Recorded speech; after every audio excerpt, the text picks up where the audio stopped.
Hey guys, LevelCap here, and welcome to another episode of This Week in Gaming. I apologize for the somewhat shoddy voice recording quality. I'm on the road and don't have my usual equipment with me, but if you can bear with me for this episode, things will return to normal soon.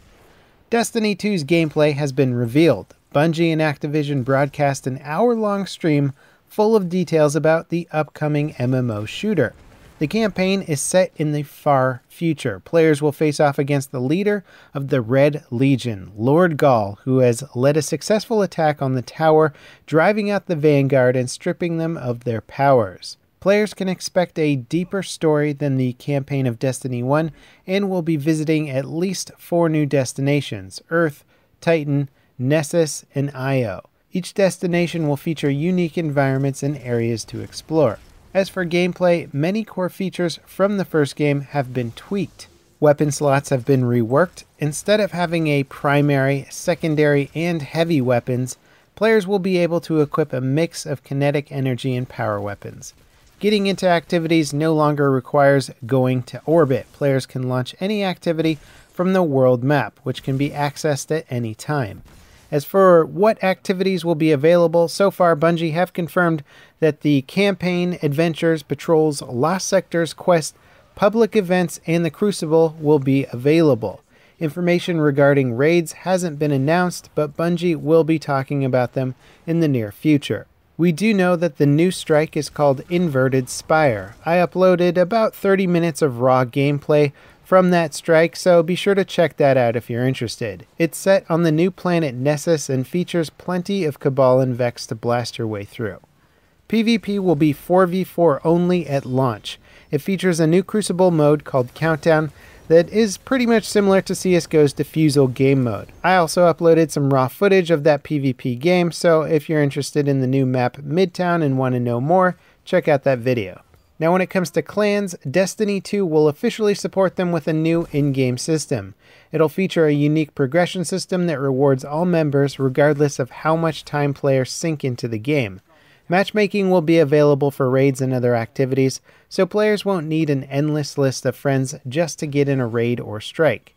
People playing solo will be matched with clans that have open slots, so regardless of how you get into a game, you'll always be matched up with a somewhat coordinated team. Destiny 2 will feature 3 new subclasses for the Hunter, Warlock, and Titan.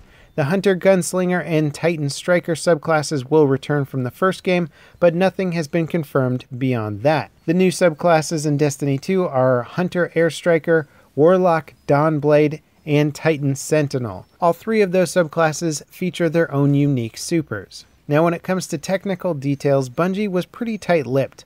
I can, however, say that the game was running on the PS4 Pro and PC at the reveal event, and both versions looked great. The PS4 Pro version was running Destiny 2 at a locked 30 FPS, which is a little bit unfortunate. I think a lot of people were hoping for a 60 FPS bump.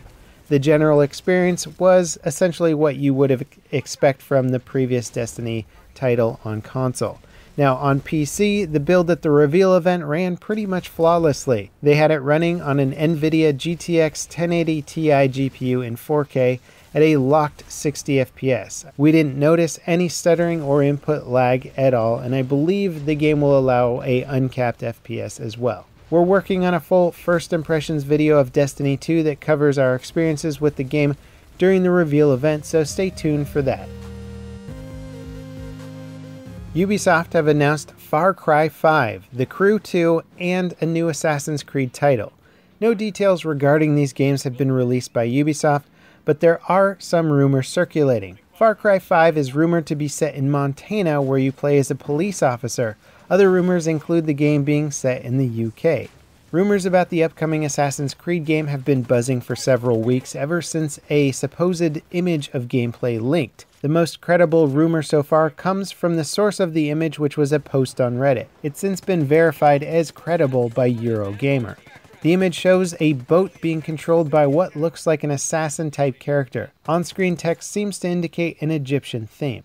In verifying the image, Eurogamer has also confirmed the upcoming game will be called Assassin's Creed Origins, backing up speculation of a prequel or reboot of the franchise being in the works. Ubisoft put the franchise on hold for 2016 to refocus development on a future title.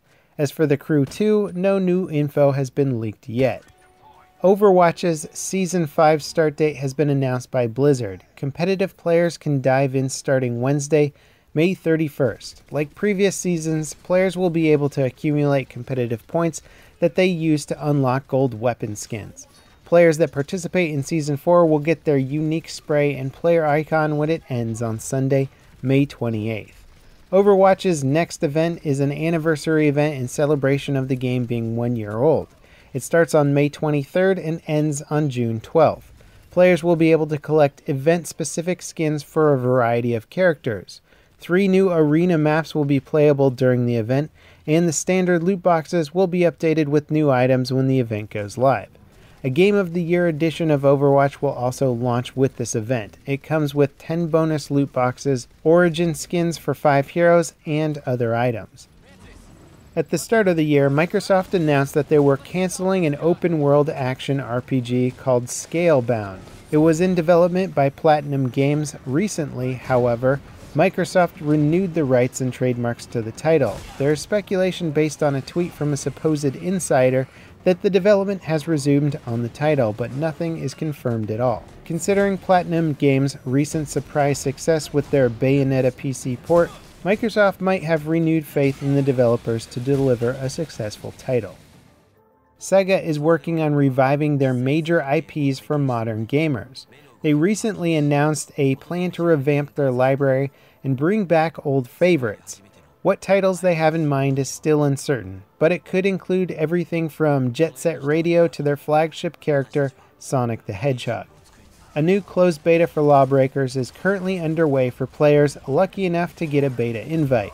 New content includes a new map and the Wraith character. It's still a bit early to formulate a solid opinion about Lawbreakers, as there's plenty of content that's been yet to be integrated to the game. That said, bug fixes and the addition of custom matches for this closed beta is great to see. The devs stressed that this beta is for feedback, not just a marketing gimmick. Hopefully they get some good feedback from the community. Despite their recent issues, CRYTEK are still working on a game called Hunt Showdown. Originally a third-person co-op monster shooter, the newly released teaser trailer shows a very different game from what they revealed in June of 2014. It's confirmed to be a first-person shooter now, with more details expected to be released in the coming months. If CRYTEK is in as much trouble as they seem to be, it could be that this and other games they're working on will never see the light of day. A weekly patch has been deployed for PlayerUnknown's Battlegrounds. It makes slight performance improvements to boats and cars, addresses some stuck player bugs, and temporarily removed flashbangs until performance issues related to their use can be addressed. Cheaters will also find it harder to make use of the lag switch exploit. If a player's ping exceeds a specific value, that player's character will be locked in place, unable to move or attack. The devs also recently spent several days recording mocap performances for new animations in-game. They'll most likely be added with monthly patches. As for the upcoming monthly patch, the devs have announced that the VSS suppressed sniper rifle will be added to the game. It shoots 9mm ammunition and features a permanently attached 4x scope. Whether it will be an exclusive to supply crate drops remains to be seen, but it could prove to be an incredibly powerful gun. Suppressed weapons in that game are crazy good. Details for the next Ghost Recon Wildlands expansion have been released. Fallen Ghost will include 15 new missions, 4 new bosses, 3 regions, 6 new weapons, and an increased level cap of 35 from the current 30, and in addition to that, 9 new skills. The expansion releases for Season Pass holders on May 30th. It features the Unidad military fighting for control now that the Santa Blanca cartel has collapsed. Players will go up against a new special unit called Los Extranjeros, made up of cartel members, mercenaries, criminals, and military personnel. Anyway, that wraps it up for today's episode of This Week in Gaming. There's plenty of stuff going on in the gaming world. I'll be covering Destiny 2, especially the PC side of things, in more detail in the near future.